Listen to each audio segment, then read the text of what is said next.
Welcome to this week's installment of Your Buyer Briefing.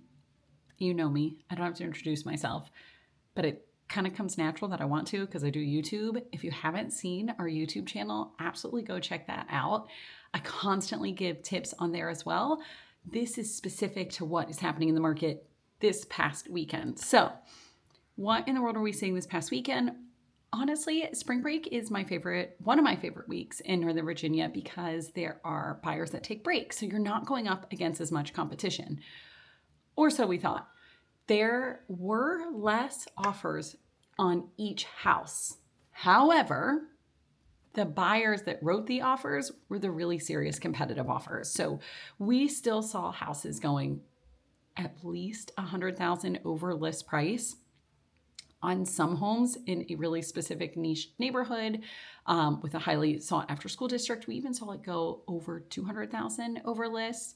And I know that can be scary, but don't freak out. It's not so common that people do that significantly high. What is common that is super important is that everyone is waiving all their contingencies. And so to be competitive in this market right now in April and in May until really probably school gets out, that is something that you have to consider is how can you feel comfortable waiving all your contingencies in order to be competitive? And that is home inspection, appraisal, and financing. Plus, one way that you could possibly increase your competitiveness is waiving the HOA document. So in a home that has an HOA, the seller has to deliver to the buyer the HOA documents. In some of those documents, there could be inspection violations specifically from the HOA. For instance, we've seen this recently.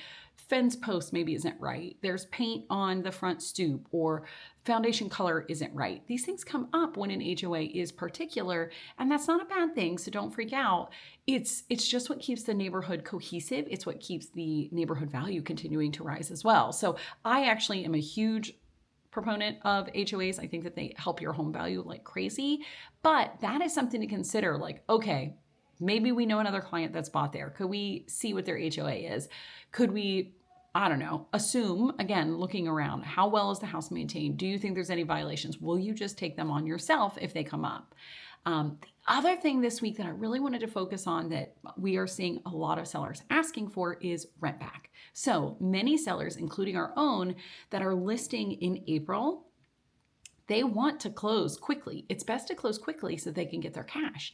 But then they actually want what's called rent back into the summer. Some only need it until school ends or maybe the week after school ends, and others maybe need it all the way to July. At this point, usually though, they know that buyers want to move in before school starts for next year. So what I am seeing though, and again, this is just for your knowledge, just so you're not surprised, when you go to offer is they are getting free rent back. So what does this mean for the buyer? Well, hypothetically, you find a house in April, you close in May.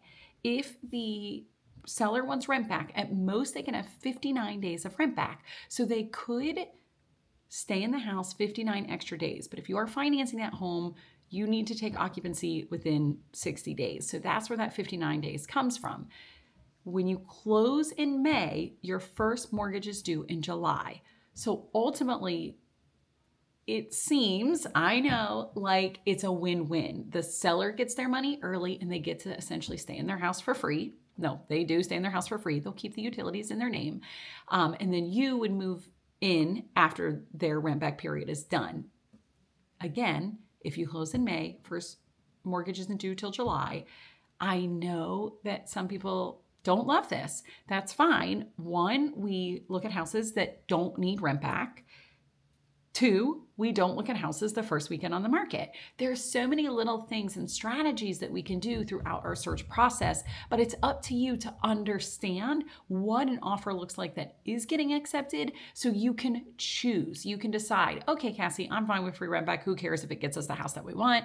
Yes, we're going to escalate our offer and we're going to go over 100 over and no contingencies. We're totally fine. That's how a lot of my clients, that is what it is, to be honest. That is how a lot of my clients do structure their offers. But if that isn't comfortable for you, and I absolutely get it, then we just structure it differently. We don't go out the first weekend. If a house is listed on Thursday, we wait till Sunday to see if there's a deadline. If there's not a deadline, we're going to pounce on Monday or Tuesday, get them a quick offer and get out of there. So it is a lot of information, but that is still what we're seeing in the market this last weekend. Over list, no contingencies, free rent back. So I hope this is helpful. We are going to start to see more houses pop on the market. The busiest week in real estate is actually in 2 weeks. So get ready. We have some really awesome listings going live that same week. We're timing it specifically for that market. We're timing it to hit the busiest market in Northern Virginia. So if you're watching houses and you're moving this year and you're like, Cassie, there isn't anything we like, it's coming. Stay patient. Let's keep watching the MLS. If you have questions, just reach out. Let me know. We're here to help you, and we want to help you get your offer accepted and not continue to be frustrated week after week, because that is not helpful for you. All right, guys, have a great week, and I'll see you next buyer briefing.